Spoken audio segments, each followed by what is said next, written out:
Welcome to this video tutorial in which we'll be discussing how to create Justaerin Black. What is Justaerin Black? What are Justaerin? Well, they are the elite of the elite of the elite. Within the warrior traditions of the Great Crusade, these guys stood at the apex in terms of savagery, in terms of tactical nous, and the ability to meet any threat with overwhelming and devastating force. The armour reflects that of their sire, their father, Horus Lupercal. It is practical. It hasn't got the deep luster of the Dark Angels.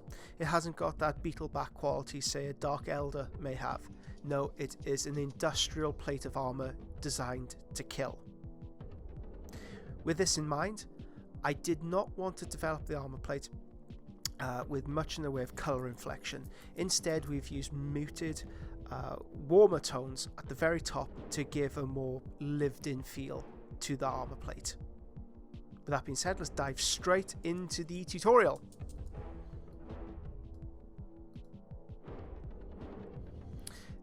What you can see on screen is the basis for the tutorial. This is the initial inspiration, and this is taken from book 1 of the Forge World Black Book series.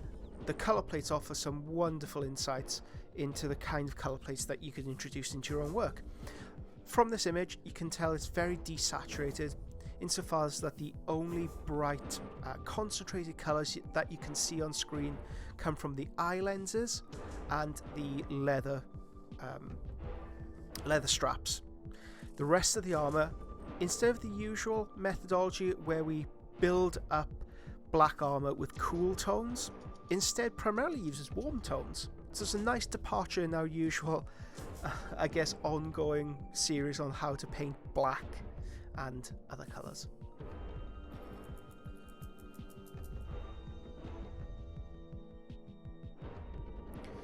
I love the detailing of this piece, the incidental scratches, the Chthonian gang markings, things that make him an individual character, the blood marks across him. And it's something, this level of savagery, this realism, this grit, the dirt beneath the fingernails is something I wanted to introduce into the paint job of my own Justaerin. We begin the painting process as ever with a pre-shade. Medeacom art is added to an airbrush after a dash of life colour thinner is added. We only add the thinner to make sure the mechanism doesn't seize up. The airbrush is running at 40 psi. And the aim is to create a volume of the armour. We start the painting process on the top of the head, develop down the gorget, across the top lid of the Terminator pad, and I run into some difficulties. It is not cooperating, the airbrush. When this happens, 9 times out of 10, it's because the tip of the airbrush has gunked up. So remove the cap, gently wipe across it, and that should solve most of your issues. If you are still experiencing sputtering, it means that there's a harder to remove clog. Stop the airbrushing process, clean thoroughly, and start again. In the long term, it will save you time, and it will save you a lot of frustration rather than barreling through it. So the main points of interest I want to hit are the top of the shoulder pads, top of the head, top of the chest, and along the lines of the leg. Primarily because those are the areas that will receive the most light from a zenithal source, from a zenithal highlight from above. Now, I have been asked, what is my style? What is this methodology of highlighting? And a few people, commentators online, mainly in Facebook groups, have mistakenly said this is zenithal highlighting. Even though an appreciation of where light from above is important in our own painting procedure, it isn't the be-all and end-all. Instead, we need to think more in terms of volume. So this is volumetric highlighting. The back of the knee pads, for example, the calves, they receive a line of light along them. The thigh plate, the chest, we're trying to bring out the best details of the sculpt. We are not only concentrating on light from above. If we did so, it would leave a rather boring end result. So we have another piece here that we're working on. I do double up during the course of this tutorial, showing you a demonstration piece and then a quicker sped up version of the process.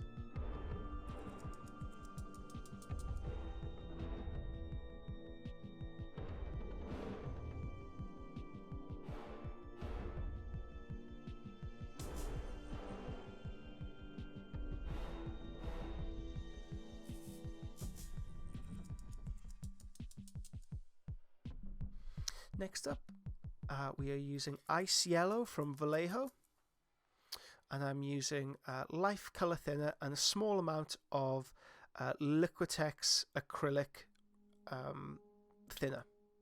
And this just helps thin the acrylic particles that contain the paint, the pigment of the paint, even further. If you don't have access to acrylic thinner, just simply use more airbrush thinner. I always use Life Color because I find across the ranges, Vallejo, Scale 75, what have you, it has really good interaction between the lot. There's no weird interactions, the paint doesn't bobble, and Life Color Thinner can be found via airbrushes.com. It's an Italian brand. Okay, we are looking to, let me bring up my notes. Okay, this is thinned down 1 part paint to 5 to 6 parts thinner, and this is run at 40 psi again. The aim of this is to pigment, it's to add a filter layer across the entirety of the miniature. The white at the moment is too stark, we need to add warmth to it. And from this stage, from this layer, we can start to darken things down. So instead of building the highlights up, we've instead gone very extreme on the other end, adding a very strong highlight, and then we'll be glazing back using black ink.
Now we come to the black ink. Intensity from Scale 75 is my preferred black ink in this case. It dries quickly, and even though I have recommended Winsor & Newton in the past, some students have had difficulties with it bleeding through. So in terms of ease of use, I've chosen to switch over to the Scale 75 intensity, so there are no potential issues later on down the line. It dries quickly, it can be mixed with a variety of different thinners, and it's a lot, I guess, easier to use. We are thinning this down, and we're looking at 1 part ink to 5 to 6 parts thinner, and this is 20 psi with the airbrush. My first pass with the airbrush goes across the shadows. We allow that to completely and utterly dry. Then the second layer covers from the shadow through to the lower mid-tone. The third shadow, lower shadow, lower mid-tone, mid-tone, and we keep increasing it that way.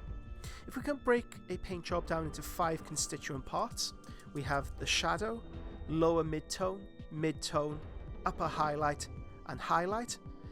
This shading process, this feathering process we're currently doing with the airbrush and the ink, encompasses every single one of those stages. So even the highlights are hit with this stage. However, they do only receive one layer. Every subsequent layer behind that, so the upper mid-tone, for example, may receive 2 to 3 layers. The mid-tone, 6 to 7, etc., etc. The shadow, the nadir point, the darkest point of shadow, will receive maybe 8 to 10 layers. Time consuming? Yes, but this video is designed as a masterclass for Justaerin. The intention behind this project, the Istvan project, was to have each miniature be a bespoke model in and of itself. This is a display army first and foremost.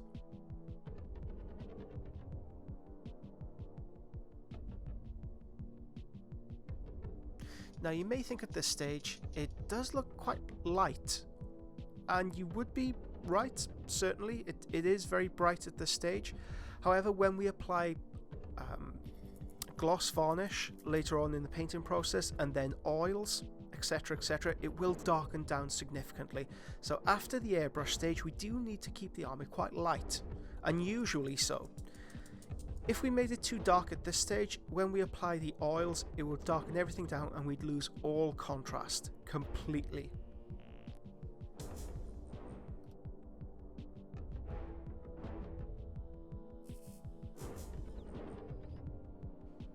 This is the result after 2 to 3 passes. And as you can see, we're starting to build up that layer. We're starting to build everything up very, very nicely. I'd like to take this time to say thank you to everyone for the birthday wishes. I had an absolutely bacchanalian birthday. I had 3 glasses of champagne, single slice of double chocolate birthday cake because it kind of gives me indigestion now if I eat too much. Be up all night. And I watched 2 episodes of The Queen's Gambit on Netflix. Riotous.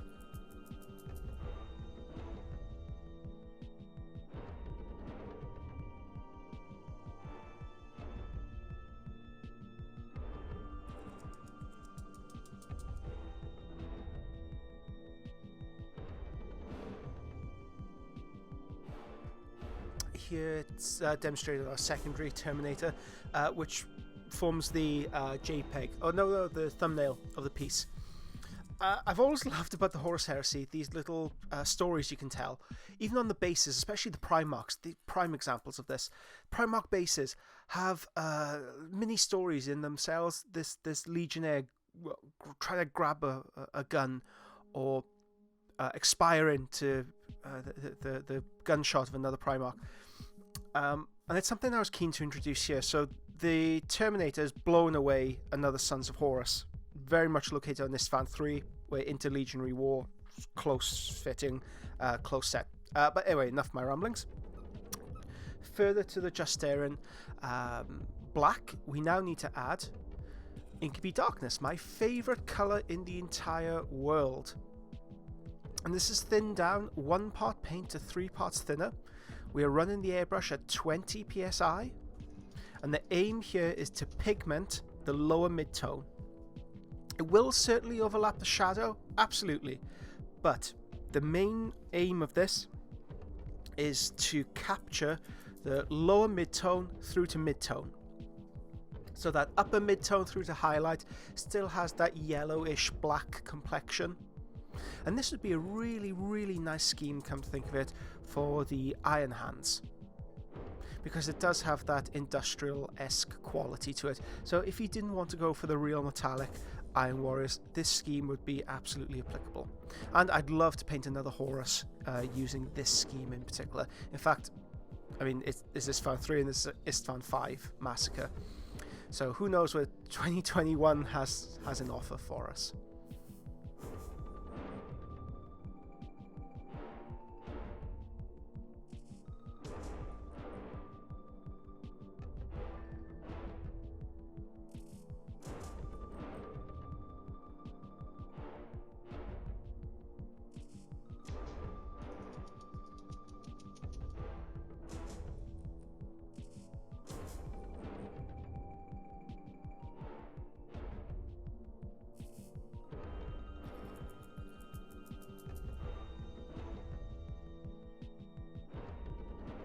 This is it on the secondary marine. The the mini tutorial. Sorry, the mini diorama. Yeah, I wanted so the entire ethos behind these Justaerin were close, personal, brutal. And I felt a Justaerin executing a fellow legionnaire from point blank range would send that message. Okay, masking off the Justaerin. We need to take some Vallejo masking fluid. So it's this blue stuff. And then using a clay shaper that you can buy very easily through Amazon. I think this is the...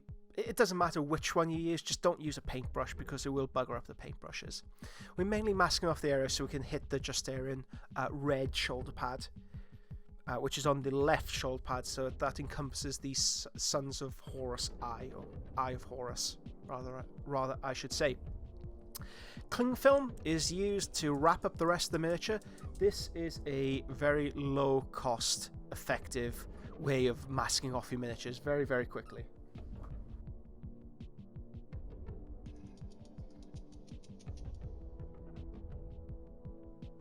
Once that's been completely done, we take Deep Red by Scale 75, one of my favourite colours to use in the world. You can see it used in a variety of different tutorials, and this overlaps the shadow through to the mid-tone.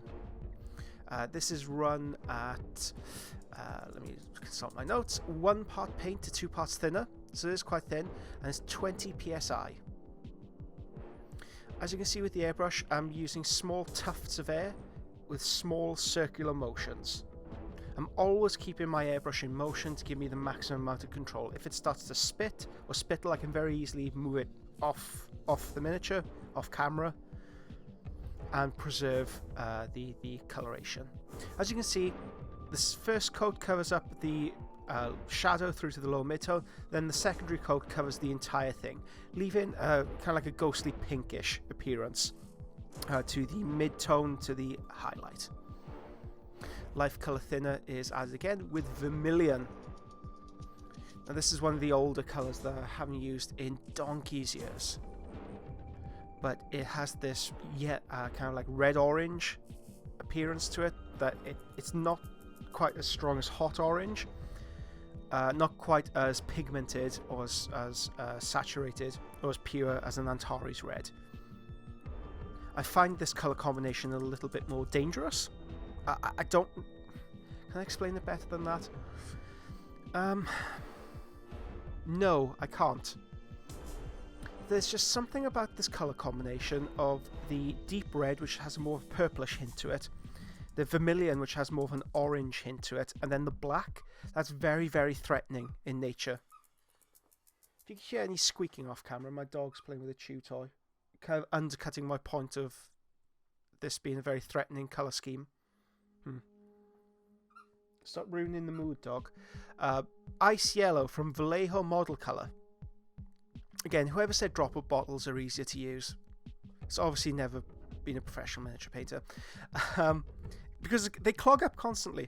A dash of this is added into the vermilion to create this light salmon pink appearance, and this is overlapped onto the upper highlight to highlight.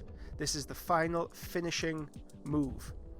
And again, this is looking roughly at the vermilion stage was 2 parts paint to 1 part thinner, so it's a lot more substantial, a lot more substantive. Again, run at 20 psi. With the ice yellow, it's the same mixture, again at 20 psi. We have a rather handsome looking Justaerin Terminator, and the most satisfying part of the process, apart from adding black to the rimmed base, is removing the masking fluid and seeing that you haven't made a mess of things, or if you have airbrushed on a few odd areas that it wasn't meant to go. But on the whole, successful paint job, successful airbrush job.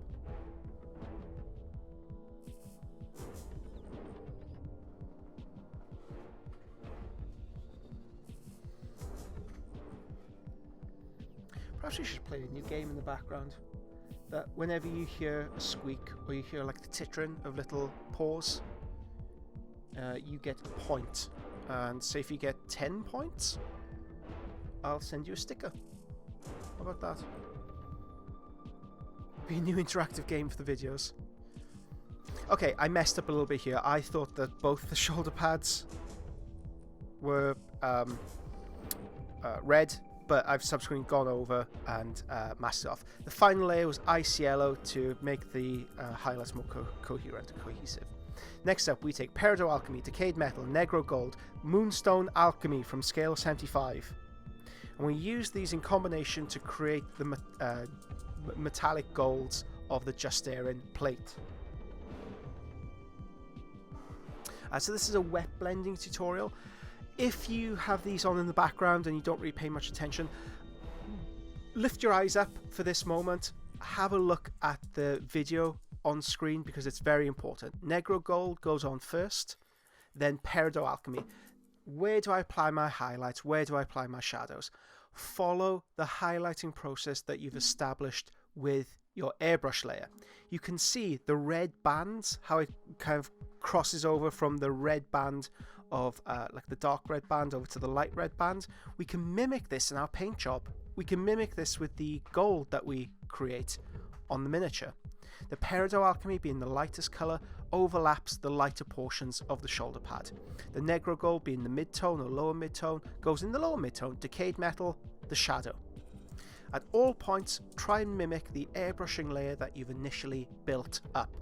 Don't worry too much about the blend at this point. That will come later on in the process. And if you're quick enough, you can add colours next to one another and gently tease them into one another.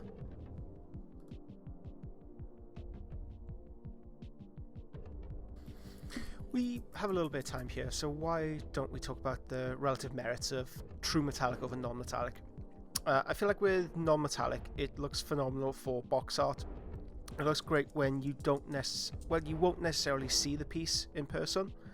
And these are very blanketed statements. It's not true for everyone because every artist knows that there's always somebody out there proving you wrong. I find with true metallic it gives a lot more of a realistic, grittier appearance to the work.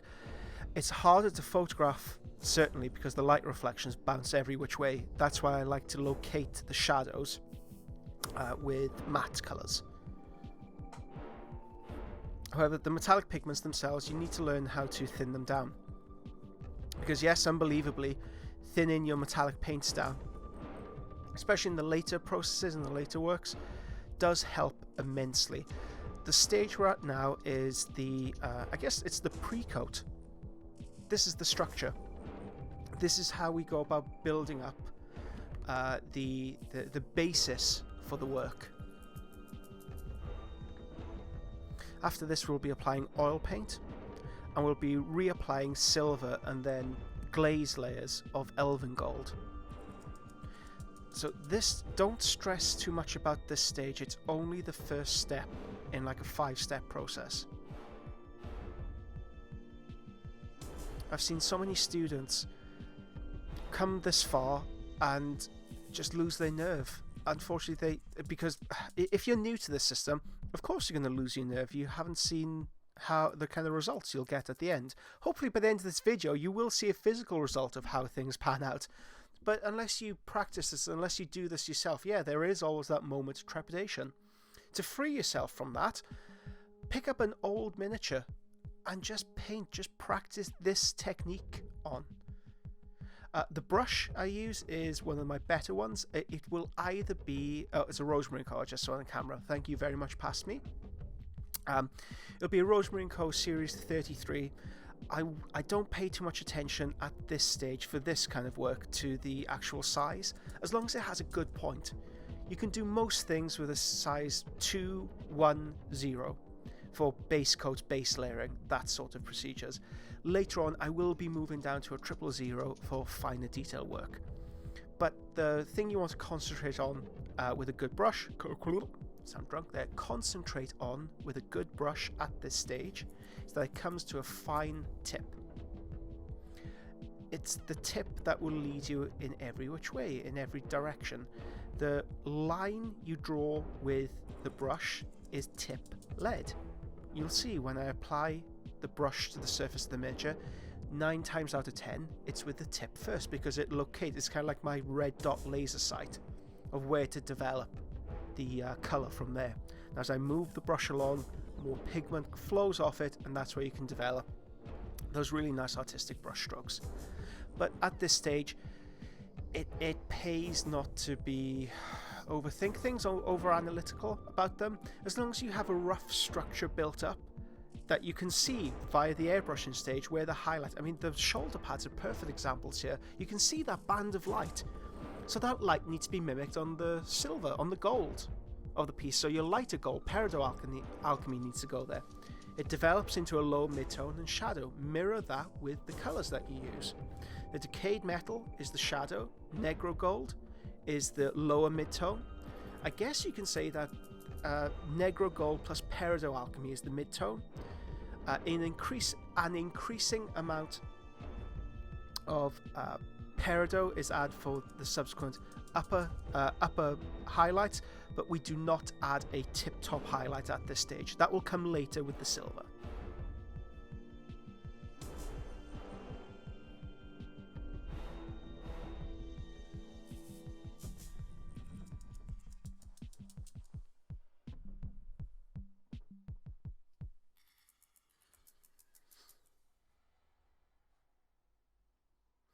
Okay, pure copper from scale 75, a colour that was not listed in the beginning of the tutorial, and I've now just realised I do not use any moonstone alchemy. Hell, buy the colour, it's a fun colour to use, you'll get good use out of it.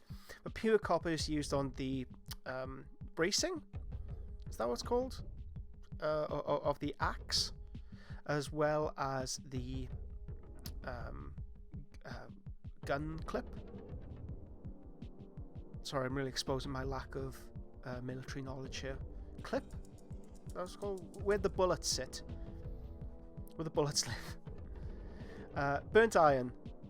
Oh, wow, that flashed up rather quickly. So burnt iron. I'll say it again. I'll say it a third time so it really sinks in. Burnt iron from Vallejo metal color range is used to block in any silver on here, and it's just a simple one layer metallic color. Now, unfortunately, later on in the recording process, the oil stages, the files corrupt. However, there are multiple tutorials on how to create the oil stages. And it's a very simple oil stage we're applying here. It's lamp black from Dale Rowney, and that's applied as a pin wash in between the bits and pieces of the miniature to blackline essentially the entirety of the miniature. Then we use burnt sienna plus a very small amount of lamp black, and that is applied over the golds and metallics. That's it. We allow those to sit for around 12 hours, then we come back to them, remove any excess, any overspill, any janky areas, and we'll end up with a beautiful Justaerin ready and raring to roll. Oh, the leather straps. That'll come later on in the tutorial. I've kind of edited it. I've taken that section and put it at the end of the video. However, if you're painting alongside me, it's red leather by scale 75, and it's just a simple blocked-in layer. The top knot has been given a blocking-in step of deep red in the shadows, and then vermilion in the highlight. So the entire miniature at this stage is given a gloss varnish, and it's allowed to set for around half an hour before we apply the decals. You take the blue micro set first, and you apply that across the surface you wish to bind the decal onto. Then you gently remove the decal with warm water, and you apply it onto the surface of the miniature. You allow this to set for around half an hour to 40 minutes. Ideally, leave it for an hour or two. Then you apply the red micro sol on top, and this will help dissolve the pigment sitting around it, and it'll bind it very, very securely onto the miniature. Another layer of gloss varnish is added onto the miniature, and then matte varnish is applied across the entire thing. Then we come to this stage. USMC Tank Crew 323 by Vallejo Panzer Aces is applied as an edge highlight to all the surfaces of the miniature. You can also develop the individual plates by glazing over them. However, for this tutorial, we are simply using an edge highlight, which we will then chip up with a sponge later on. Let me give you that color again because it's a bit of a mouthful. So pause the video here. When you come back, I will be speaking it. The color is USMC Tank Crew 323 by Vallejo Panzer Aces, and that's under the Panzer Aces line. It's a phenomenal color to use to highlight Justaerin black, and it's a beautiful color to use on Sons of Horus green. Something that we will return to in much more depth when we do the Dreadnought tutorial, which should be coming next month or in January. Okay, please pay attention. If you are interested in developing your true metallic work, this is a portion of the tutorial you really need to concentrate on. I've moved down to a 000 brush. I'm using silver from Vallejo. I'm using this to highlight the entirety of the gold armor. And you can see this highlight is incredibly stark in contrast to the underlying layers. It sticks out like a sore thumb. The 000 gives me absolute control over where the paint is applied, as well as creating specular highlights that are in context with the volumes and shapes of the miniature. The shoulder pad, for example, the large flat portion, has the paint stroke is all going in one direction to create that specular highlight, to make it look like brush metal. The rivets are each given a tip of silver, as well as his top knot is given a specular highlight. You need to think of this layer in the same way you think of white in the pre-coat. When we pre-coat a miniature, we are trying to develop its value and volumes. The volumes of the piece express the sculpt of the miniature, whereas the values is the scale from black to white. It's that color range. It's how intense the color will be once we put the things on top of it, how luminous it will look. By adding silver at this stage, any subsequent color we glaze over this will naturally appear brighter. If we undercoat, if we have two miniatures, we undercoat one black, one white, and we apply a simple red layer over both. The one with the white layer will naturally appear brighter, as opposed to the black. What we are doing here is playing with the value scale. Next up, we need to take Elven Gold by scale 75 and glaze it down. This is just used with water, so we're looking at 1 part paint to 3 to 4 parts water until you can see the individual flecks of paint in the mixture itself. Drain off excess moisture so there's no bloating in the paint, and we need to drag this over the top of the silver that we've applied into the lower mid-tone. This will cover up the silver and help kind of meld it into the surrounding color, and it'll give a much more natural highlight than just using silver to highlight your golds. We've sped up the process here so you can see it in full flow. Elven Gold is a wonderful colour to use as this connecting piece because it has quite a lot of yellow in the mixture. You can do this with Peridot Alchemy for a colder appearance to the armour. However, I would suggest using something with a little bit more saturation, so it gives you that opportunity to subsequently go on and highlight it with Peridot Alchemy, and maybe even with a little bit of Emerald Alchemy right at the very end. However, having that colour nuance at this stage is such a blessing.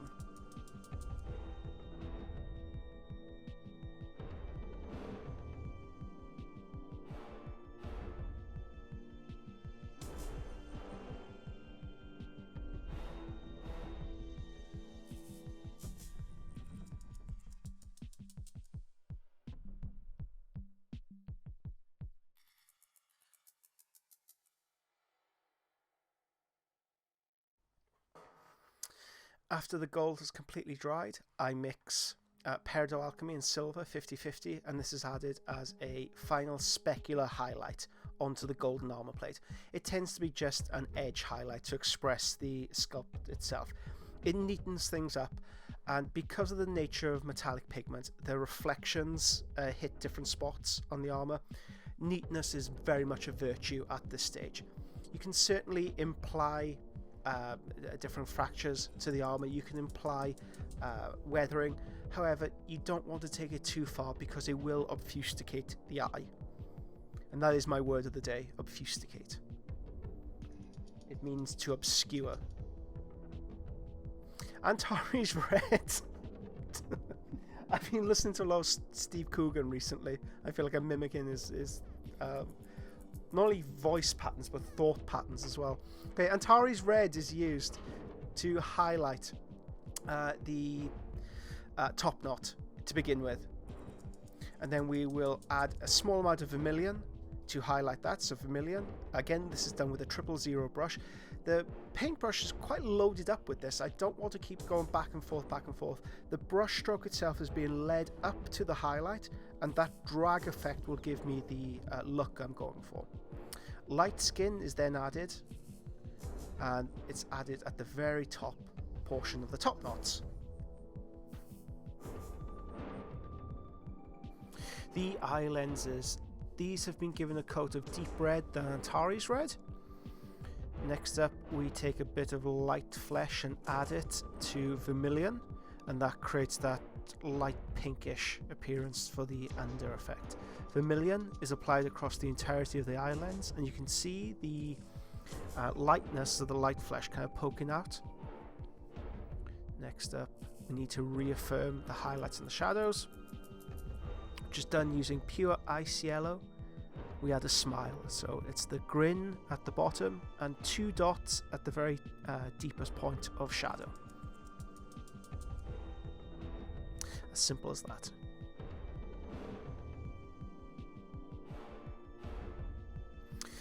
Okay, the Eye of Horus. This is first, so we have the basic layers built up so far with the airbrush. We then continue on with glazing. We glaze the shadows with black leather, that's in my notes. And glaze consistency, 1 part paint to 3 to 4 parts thinner. And this is gently maneuvered over the shadows, whereas vermilion plus ice yellow, vermilion plus light flesh. And this is mixed together 50/50, and that's glazed over the highlights and gently manipulated in place to develop those highlights. Concentrate on the harder edges first to develop the shapes, and then bleed them out. Use the finesse of your brush strokes to help develop them. Hot orange finally makes an appearance, and that's used as the secondary specular highlight at the darkest point of the Eye of Horus itself. We add these brush strokes to firm things up, so when the observer looks at the miniature, it's very obvious the highlighting scheme to them. It just clarifies everything and neatens everything up, makes everything look so much nicer.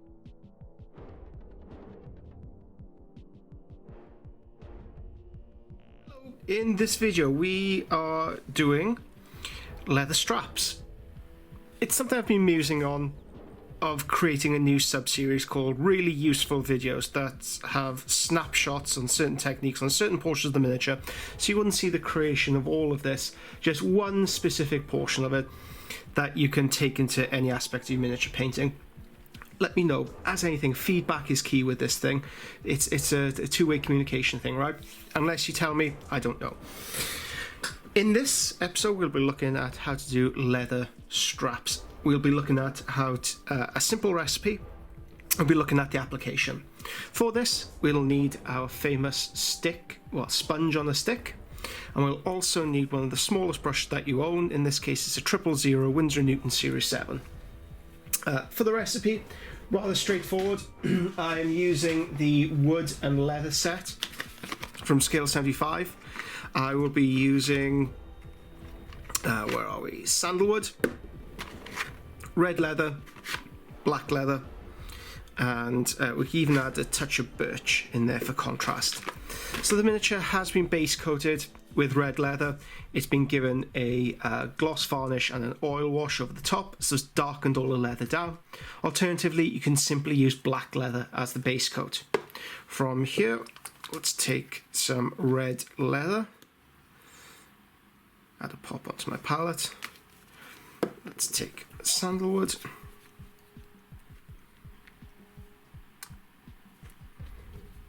know what, let's take some walnut as well. That's the missing ingredient. Walnut. I knew there was something I was missing. Okay, pinch of walnut. A nice messy palette. Let's pop birch on there as well because I promised. So the birch will be used for contrast. We're mainly using it for its value, so that's scale from black to white. Okay, so I want to slightly dampen my sponge. I don't want it too wet. If it's too wet, it bleeds off a lot. I mean, the clue's in the name, right? Sponge. It absorbs a lot. Okay, so for my first stage, I'll be taking red leather, lightly dabbing it on the surface. I'll be lightly dabbing off again until you can see the individual portions of it. You can see it's not the coherent, consistent. So I'm going to dab it off. I'm going to lightly dab it against the surface of the miniature. Now, because this is such a small scale, and because we've painted the miniature already, this might not be appropriate. However, if you're looking at larger scale miniatures like this, it's perfect, this technique. And if you're slightly earlier in the painting process, you can certainly use this stage, this brush, this technique to break up the leather. This will be available in another video tutorial coming in the Advent calendar series. So I'm going to pop this off to the side. I'm going to wash the brush, make sure no paint sticks in the sponge. I'm going to transfer over instead to my 000 Winsor & Newton brush. And the aim here is to create a similar pattern to that created with the sponge. If only we could get a sponge that small, if only we could create those marks without with that brush. That would be ideal. Now I'm struggling to exactly see the indentations of the marks, so I'm going to add a small amount of walnut in here just to make it clearer to my eye where I'm adding these effects. You know what, I think if I'm very, very careful, even add a few. Oh, too wet.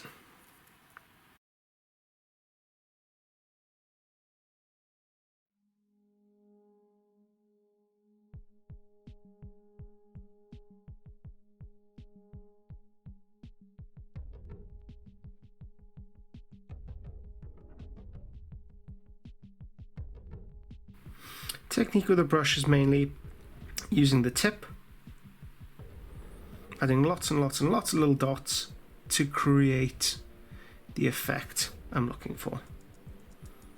If you are interested in the remainder of this tutorial, if you want to see how to paint this Justaerin from start, well, not this Justaerin, but a Justaerin from start to finish, there will be one available soon, either in the Advent calendar coming in December or towards the end of the month. I haven't quite worked out the schedule yet. Working out the schedule for 24 individual tutorials as well as prize giveaways is a little bit taxing. If you haven't been a part of the Advent calendar before, it is well worth sticking around for. Every day, every single day in December, patrons get a treat. You open something up, you either get a tutorial or giveaway.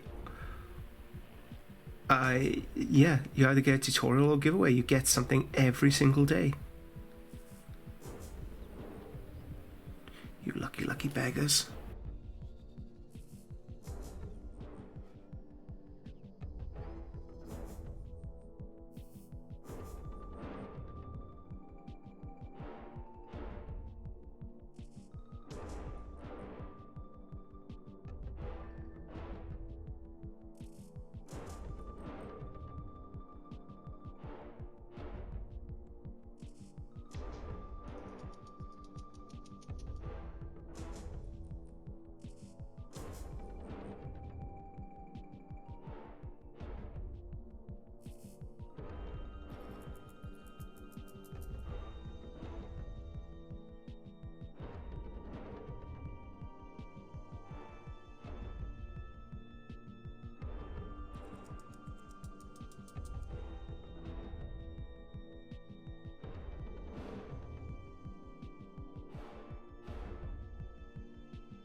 Okay, the next step, we want to increase the amount of walnut we have in our mixture. And drag off the brush to a very fine point. And let's concentrate on this portion to begin with. So we've established the main basis of our work. Now we want to add finer leather scratches. Ideally, if you could put the model on its side and work the hard edge of the miniature with just the side of your brush, that's ideal. Now, obviously, this isn't applicable to every single miniature, because not every single miniature will have these really nice hard edges that a resin miniature gives us.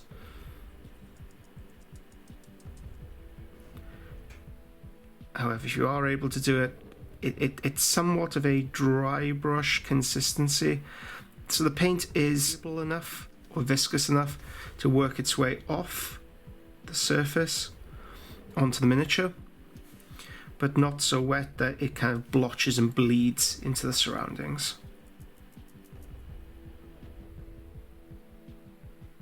You can always drag your brush across. If the bristles split, well, phenomenal, because you can create these little incidental scratches here and there.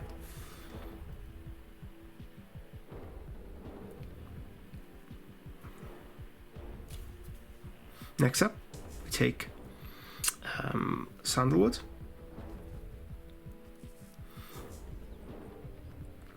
We do the same thing. The aim really isn't to add scratches within what we've just done. Rather, it's to create variety to the scratches that are already there. When you look at cracked leather, it's not one colour.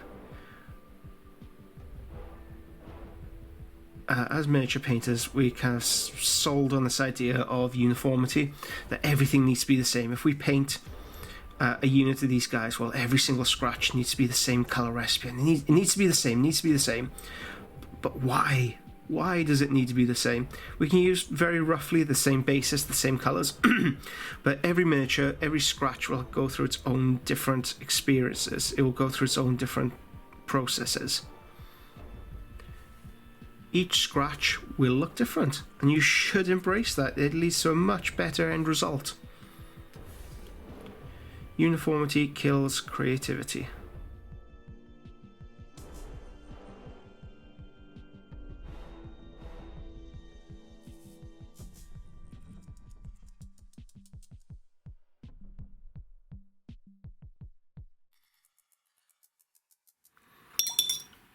Next up, we need to take sandalwood and add birch into it. This is our top highlight. Now, we don't really want a uniform highlight layer across here. Instead, what we're looking for is just to highlight the occasional strap here and there. Where light's catching that extra big bit of leather.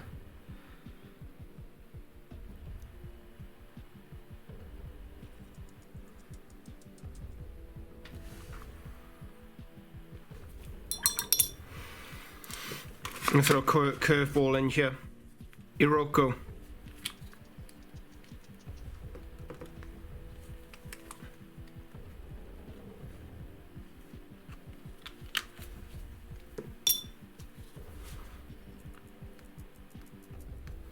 Because uniformity is the death of creativity. Let's add a pinch of Iroko. And I want to add a few incidental scratches here and there in the warmer.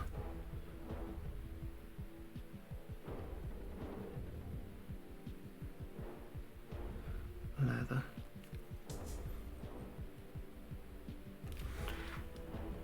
There you go. For my Justaerin, I do want it to have a slightly redder appearance to the leather. So if you see an example here, there's a slight more red purple to it. For this, I simply take Bloodfest Crimson, I believe it's called, from scale 75. Glaze it down, add it to red leather. It's 90% Bloodfest Crimson. Glaze it right the hell the way down. So we're looking at 1 part paint, so maybe 5 to 6 parts thinner. And I'm gently moving the brush over the surface of the leather to help pigment it red. And that is it. A simple colour recipe for leather straps that give very, very high quality results. Future me talking to you over the advertisement I give at the end of this video that will be released as a standalone. Thank you so much for joining me for the Justaerin video. Hope you've gained a lot from it. For the blood splatter effect, there is a free video tutorial available right now via the YouTube, and it's also available via the Patreon on how to create the blood splatter effect. But this is the unit in its full glory. Every single one of these pieces will be painted to the standard. All the little scratches and nicks and knocks, all bespoke. It should end up a rather handsome army by the end. Hopefully it'll be done by December 1st as well. That is the deadline. Will I make it? Probably not. Catch you in the next vid.